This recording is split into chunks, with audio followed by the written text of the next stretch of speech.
भगवान बाबा हनुमानजी को प्रणाम, महानत्यागी बाबा जुमदेवजी को प्रणाम, परमात्मा एक. माझा अनुभव. माझे नाव आकांक्षा बबनराव शेंडे आहे. आज मी माझा अनुभव या अनुभव मालिकेत माझा तिसरा अनुभव सादर करीत आहे. या अनुभवात मी माझ्या आईला मार्गात आलेल्या दैवी शक्तीचा अनुभव तिच्याच शब्दात सादर करीत आहे. आम्ही मार्गात आलो तेव्हा माझे सासरे खूप वेदनेत होते. म्हणजेच मार्गात येण्याच्या आधीच माझे सासरे श्री रामभाऊजी शेंडे बाथरूममध्ये पडले होते. तेव्हा त्यांच्या डोक्याला म्हणजे छोट्या मेंदूला मार लागला होता. तेथे रक्ताची गाठ तयार झाली होती.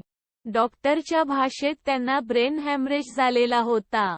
डॉक्टर आम्हाला खरं काय ते सांगत नव्हते. तब्येत जास्तच खालावत होती आणि डॉक्टर सांगायचे की 2-3 दिवसात आराम होईल. पण फरक पडत नव्हता. त्यामुळे आम्ही मार्गात पदार्पण केले. माझे सासरे 1.5 महिना कोमामध्ये होते. तर आम्ही भगवंतासमोर शब्द ठेवायचो की जर ते आमचे असतील तर त्यांना बरं करा आणि तुमचे असतील तर तुमच्यात विलीन करून घ्या. आणि भगवंताचा चमत्कार झाला. मार्गात येऊन नुकतेच 7 दिवसांचे कार्य केले आणि माझ्या सासऱ्यांचे निधन झाले. मग आमचे काही दिवस कार्य बंद होते.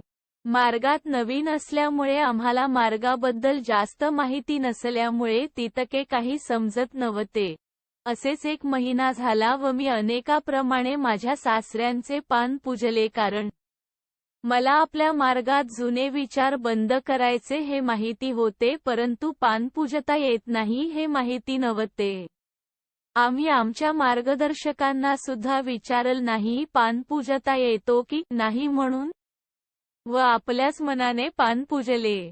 जसे अनेकात मेलेल्या व्यक्तीचे 11 महिने पान पूजतात, म्हणजेच पितृमोक्ष अमावस्या आणि अक्षय तृतीयाला, त्याचप्रमाणे प्रत्येक महिन्याला पान पूजावं लागते. त्याप्रमाणे मी ते केले.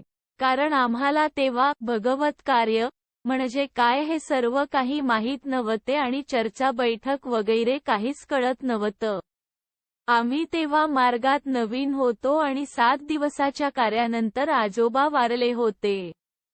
फक्त अनेकाप्रमाणे पूजा करायची नाही व जुने विचार सोडून द्यायचे एवढेच आम्हाला ठाऊक होते.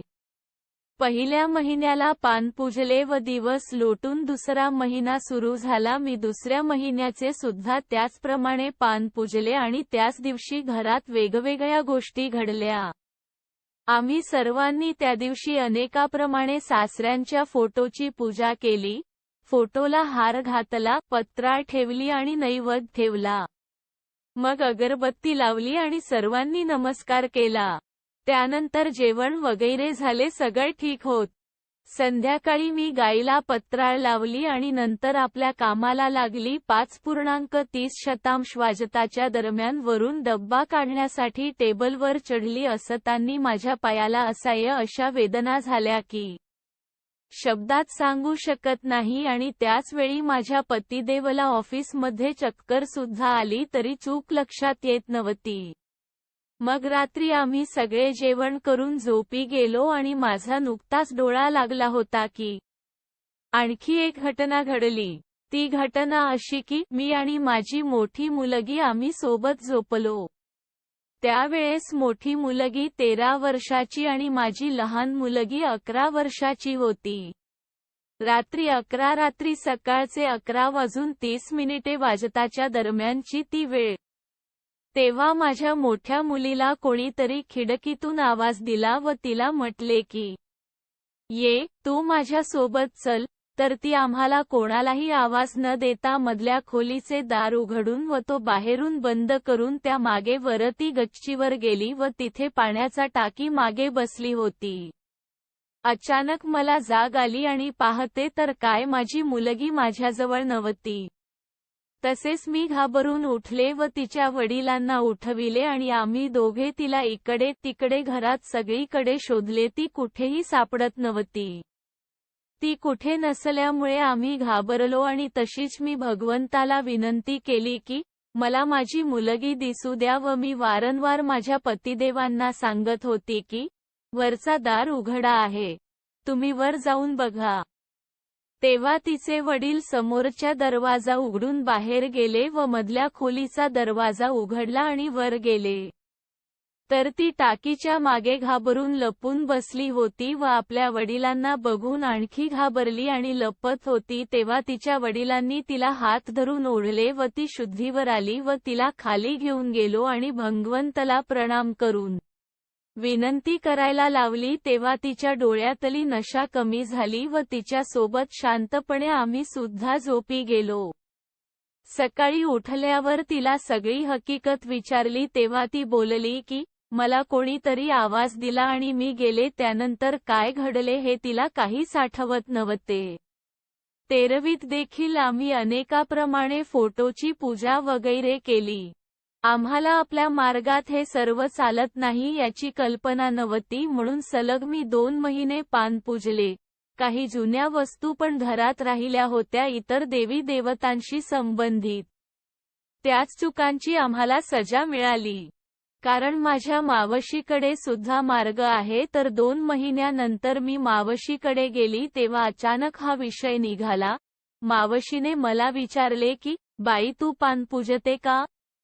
तर मी हो म्हणाली. तेव्हा त्यांनी मला सांगितले की आपल्याला ह्या सर्व गोष्टी चालत नाही आणि आपल्या मार्गात हे सर्व बंद करावं लागते.